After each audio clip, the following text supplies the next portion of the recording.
Hi friends, Parotta Salna செய்யறது எப்படி நம்ம இந்த வீடியோல பார்க்கலாம். சால்னா செய்ய தேவையான பொருட்கள் என்னென்ன டிஸ்கிரிப்ஷன் பாக்ஸில் கொடுக்குறோம் பார்த்துக்கோங்க.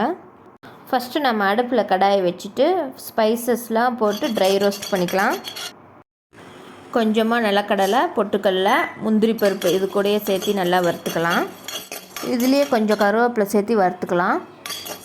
வறுத்ததை ஆற வச்சுட்டு 1/4 மூடி தேங்காய் எடுத்துக்கலாம். அதை மிக்ஸி ஜாரில் போட்டு தேங்காயை அரைச்சிக்கலாம். இது கூடவே வறுத்து ஆற வச்சதையும் சேர்த்து அரைச்சிக்கலாம். இது கூடவே தண்ணி சேர்த்து நல்லா ஸ்மூத் பேஸ்ட்டாக அரைச்சிக்கோங்க. கடாயில் தேவையான அளவு ஆயில் ஊற்றிக்கலாம். எண்ணெய் சூடானதும் இஞ்சி பூண்டு பேஸ்ட்டு போட்டு நல்லா பச்சை வாசம் போகிற அளவுக்கு வறுத்துக்கலாம். இது கூடவே 1/4 டீஸ்பூன் சீரகம், 1/4 டீஸ்பூன் சோம்பு, கருவேப்பிலை போட்டு நல்லா வதக்கிக்கலாம். அடுத்து கட் பண்ணி வச்ச ஆனியனை போட்டு நல்லா ப்ரௌனிஷாக வதக்கிக்கலாம்.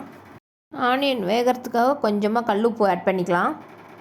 ஆனியன் நல்லா ப்ரௌனிஷாக ஆனதுக்கப்புறம் கட் பண்ணி வச்ச தக்காளியை போட்டுக்கலாம். வெங்காயம் தக்காளி நல்லா வதங்கினதுக்கப்புறம் 1/4 teaspoon garam masala, 1 teaspoon chicken masala, 1 teaspoon கொத்தமல்லி தூள் எல்லாத்தையும் போட்டு நல்லா வதக்கிக்கலாம். இது கூடவே 1/4 டீஸ்பூன் மஞ்சள்தூள், 1 டீஸ்பூன் காஷ்மீரி மிளகாய்த்தூள் போட்டு எண்ணெயிலே நல்லா வதக்கிக்கலாம். மசாலாலாம் நல்லா வதங்கினதுக்கப்புறம் நம்ம அரைச்சி வச்ச தேங்காய் பேஸ்ட்டை போட்டு நல்லா வதக்கிக்கலாம். தேங்காய் பேஸ்ட்டை ஆட் பண்ணதுக்கப்புறம் இந்த சால்னாக்கு தேவையான அளவு உப்பு சேர்த்திக்கலாம். சால்னா தண்ணி மாதிரி தான் இருக்கணும், நிறைய தண்ணி ஆட் பண்ணிக்கோங்க. சால்னா நல்லா கொதிச்சதுக்கப்புறம் லாஸ்ட்டாக புதினா போட்டு அடுப்பை ஆஃப் பண்ணிடுங்க. இப்போது டேஸ்ட்டான சால்னா ரெடி. இதை பரோட்டா கூட வச்சு சாப்பிட்டிங்கன்னா சூப்பராக இருக்கும். தேங்க்ஸ் ஃபார் வாட்சிங் திஸ் வீடியோ.